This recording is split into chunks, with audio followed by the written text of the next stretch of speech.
இன்றைய கர்த்தருடைய வார்த்தை நீதிமொழிகள் 2ஆம் அதிகாரம் 1ஆம் வசனம். என் மகனே, நீ உன் செவியை ஞானத்திற்கு சாய்த்து உன் இருதயத்தை புத்திக்கு அமைய பண்ணும் பொருட்டு. 2ஆம் வசனம். நீ என் வார்த்தைகளை ஏற்றுக்கொண்டு என் கட்டளைகளை உன்னிடத்தில் பத்திரப்படுத்தி. 3ஆம் வசனம். ஞானத்தை வா என்று கூப்பிட்டு புத்தியை சத்தமிட்டு அழைத்து.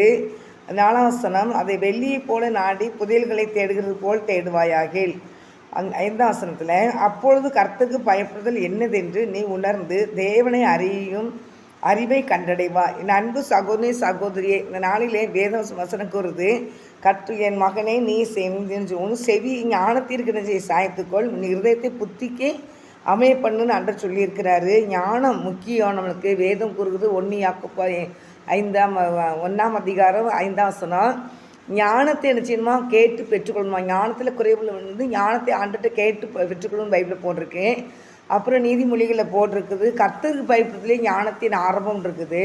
அதனால் ஆண்டுக்கு பயந்தால் தான் ஞானத்தை ஆண்டவர் நினச்சி நமக்கு தர முடியும். அவர் தான் நம்மளுக்கு ஞானத்தை தந்து நம்மளுக்கு பொறுத்து நடக்க வேண்டிய வழியை காட்டுவார். அதனால் கர்த்தருடைய பிள்ளைகள் யாராக இருந்தாலும் சரி தான், இல்லை ஆண்டவர் அறியாத பிள்ளைங்களாக இருந்தாலும் சரி தான், ஆண்டவர்கிட்டையும் ஞானத்தை நீங்கள் கேட்டு பெற்றுக்கொண்டீங்கன்னா எல்லா வழியிலையும் ஆண்டவர் அதுலேயும் ஞானத்தை கொடுத்து நம்ம நினச்சி வழி நடத்துகிற தேவனாக இருக்கிறார்.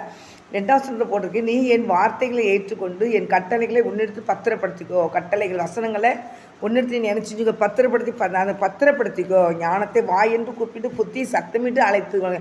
ஆண்டுட்டு கேட்குறேன், ஏசப்பா எனக்கு புத்தியை தாங்க, ஞானத்தை தாங்க அப்படின்னு ஆண்டுட்டு கேட்கும் போது தான் ஆண்டர் தர முடியும். நம்ம ஞானத்தை ஒரு நாள் கேட்டுட்டு அப்படி விட்டுறக்கூடாது.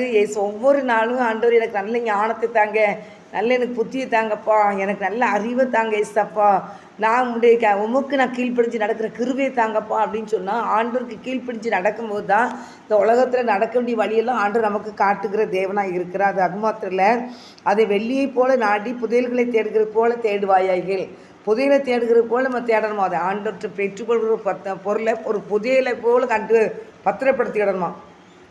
அப்பொழுது கர்த்தருக்கு பயப்படுறது இன்னதென்று நீ உணர்ந்து தேவனை அறிவை கண்டறிவாய். கர்த்தருக்கு பயப்படுறது என்னதென்று நினைச்சு அறிந்து உணர்வை நிச்சயம் தேவனை அறிவையும் கண்டடைவான். அப்படிப்பட்ட கிருபையை கர்த்தர் தருகிறார். ஆண்டவருக்கு பயந்து நடக்கணும்னா ஆண்டவருக்கு ஞானம் நம்மளுக்கு வேணும். ஏசப்பா, நான் உமக்கு கீழ்ப்படுத்தி நடக்கணும், இப்படி ஞானம் எனக்கு வேணும் ஆண்டவரே, இங்கே எல்லாவற்றையும் எனக்கு எல்லா ஞானத்தையும் தாரும் ஆண்டவரேன்னு கேளுங்க. இங்கே 3ஆம் போட்டுக்கலாம், ஞானத்தை வா என்று கூப்பிடு, பொத்தியை சத்தமிட்டு அழைத்துக்கோ. நீ கேட்டு பெற்றுக்கொள்ளணும். பொத்தியை தாண்டிட்டு சத்தமிட்டு கேட்கணும். ஞானத்தை என்ன செய்யணும்? நீ வா என்று கூப்பிடு அப்படின்னு ஆண்டு கூப்பிட்டுருக்காரு. அதனால் ஒவ்வொரு நாளும் கர்த்தருடைய பிள்ளைகளாகி நீங்களும் நானும் ஆண்டுகிட்ட ஞானத்தை கேட்டு பெற்றுக்கொள்வோம். கர்த்தர் அப்படிப்பட்ட ஆசீர்வாதத்தை தந்து கர்த்தர் வழி நடத்துவாராக. ஆமென்.